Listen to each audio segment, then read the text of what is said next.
Voyons comment tracer le symétrique d'une figure par symétrie axiale. Alors, symétrie axiale, ça signifie que quand on plie la feuille en suivant l'axe ici, les deux figures doivent se superposer. Donc, on doit tracer la perpendiculaire à l'axe qui passe par le point B, là, si je veux tracer le symétrique du point B. Donc, je vais vous tracer en pointillé mes constructions. Voilà. On prolonge cette droite. Vous pouvez le faire en trait plein, ce n'est pas un problème, hein. Je le fais en pointillé pour ne pas confondre la construction et la figure. Et ensuite, il suffit de mesurer cette partie-là. Donc, on est à 3,8 et de la reporter de l'autre côté.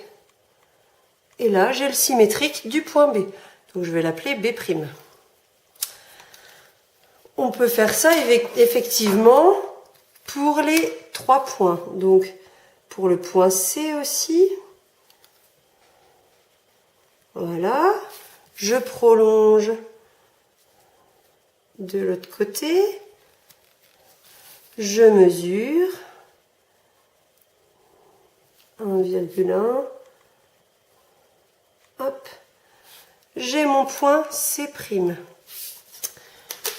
Une autre technique serait au compas.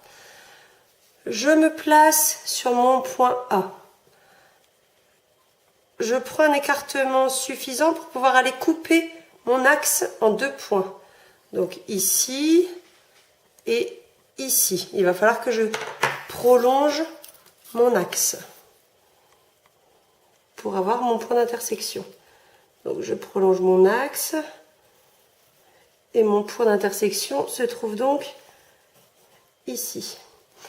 Je garde absolument le même écartement de compas. Je me replante au point d'intersection que je viens de tracer ici.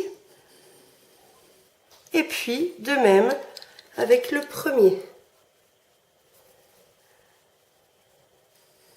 Et j'obtiens le symétrique de mon point A. C'est donc A'. Je n'ai plus qu'à tracer A', B', B', C' et C', A'. Effectivement, ici, mes deux figures, si je plie sur l'axe ici, mes deux figures vont se superposer.